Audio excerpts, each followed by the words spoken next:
Assalamualaikum warahmatullahi wabarakatuh. Apa kabar Bapak Ibu Guru CGP hebat?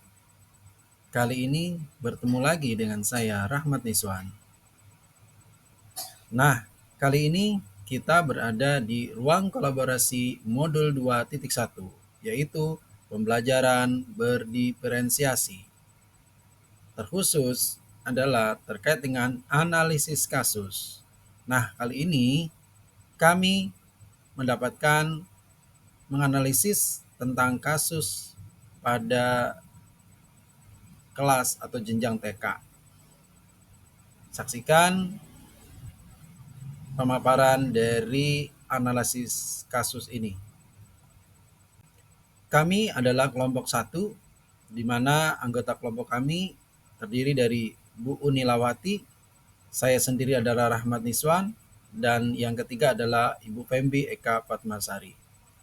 Selanjutnya, kami akan memaparkan terkait dengan analisis kasus TK.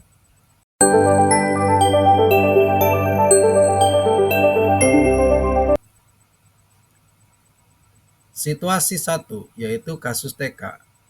Bu Ceria adalah guru TK A.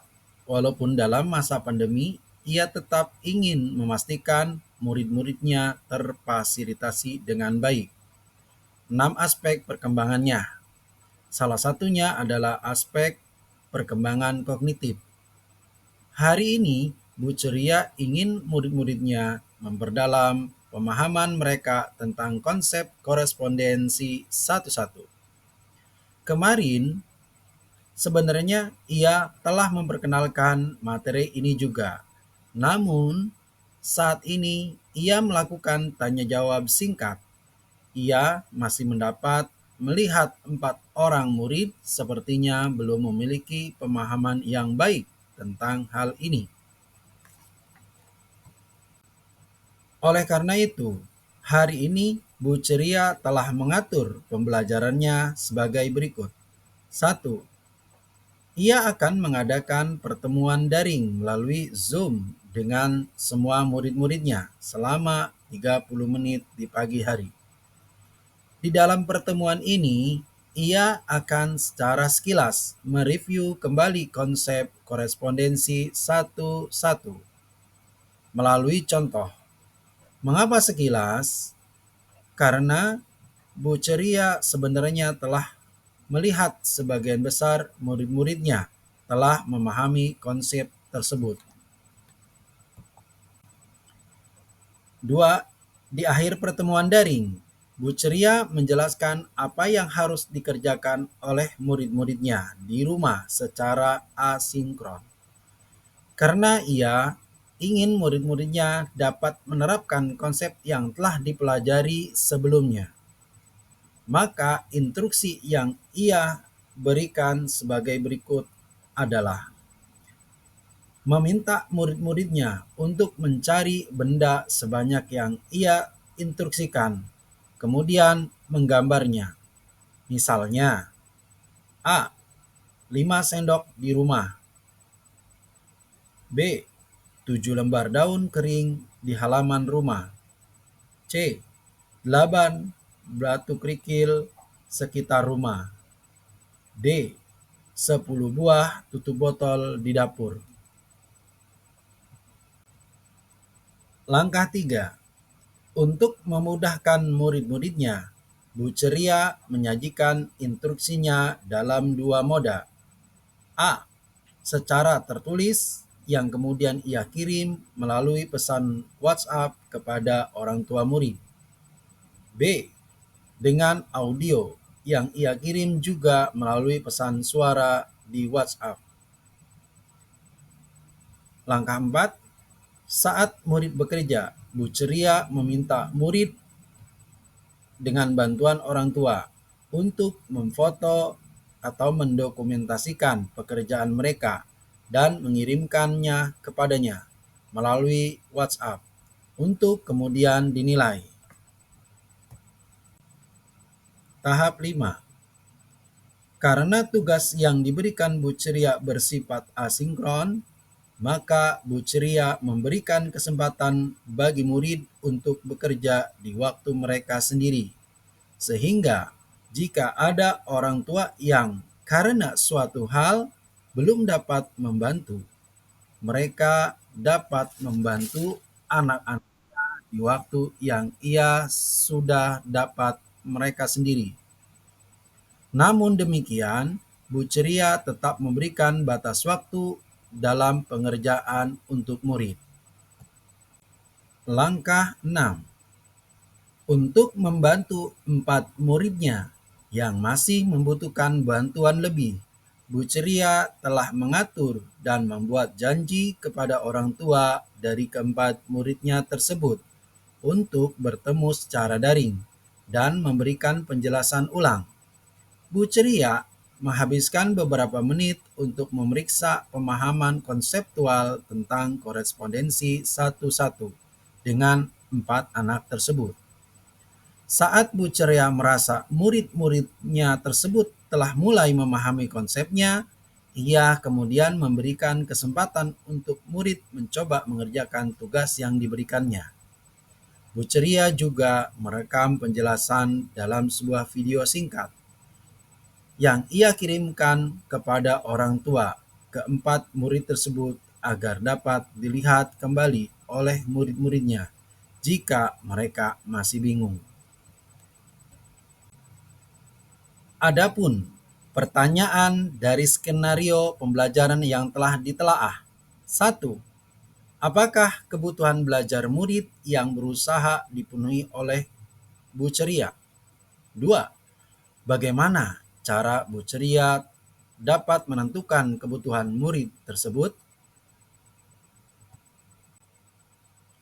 Analisis pertanyaan 1 dan 2.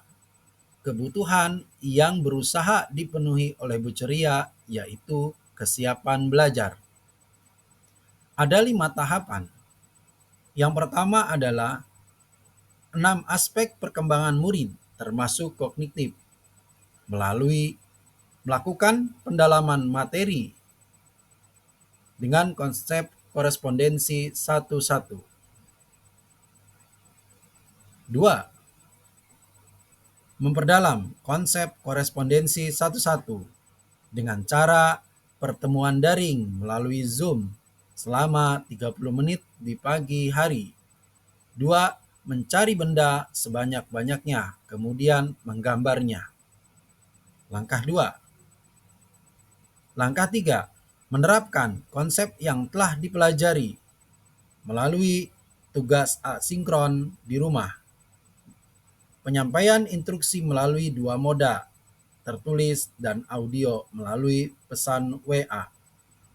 Langkah 4. Memberikan bantuan lebih bagi 4 murid, yaitu membuat janji dengan orang tua, bertemu secara daring, dan memberikan penjelasan ulang, memberikan pemahaman ulang, dan mengerjakan tugas yang diberikan dan serta membuat rekaman video singkat. Langkah 5. Keterampilan proses korespondensi satu-satu. Mengkoordinasikan dengan orang tua murid terkait dokumentasi proses yang dilakukan oleh murid.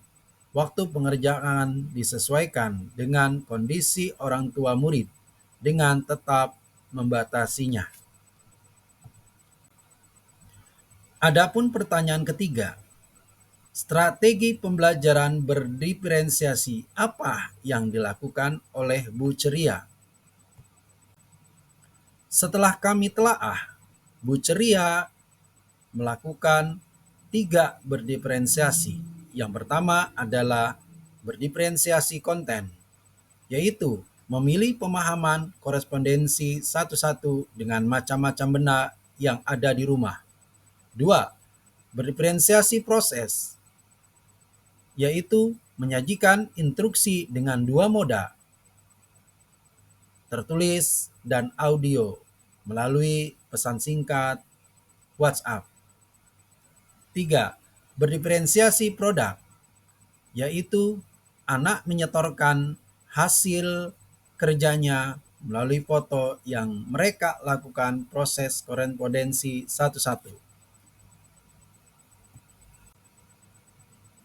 Pertanyaan keempat, bagaimana Bu Ceria melakukan penilaian dalam pembelajaran tersebut? Bu Ceria melakukan penilaian dengan menerima gambar yang dikirimkan oleh setiap siswa yang tentunya mereka memilih sendiri gambar yang mereka buat. Ada yang membuat 5 sendok, 7 lembar daun, 8 batu kerikil, dan 10 tutup botol. Adapun kesimpulan yang kami dapat, yaitu Bu Ceria telah melaksanakan pembelajaran berdiferensiasi sesuai dengan kebutuhan murid, menggunakan strategi pembelajaran berdiferensiasi konten, proses, dan produk. Adapun masukan maupun pertanyaan dari kelompok lain. Yang pertama disampaikan oleh Pak Heri.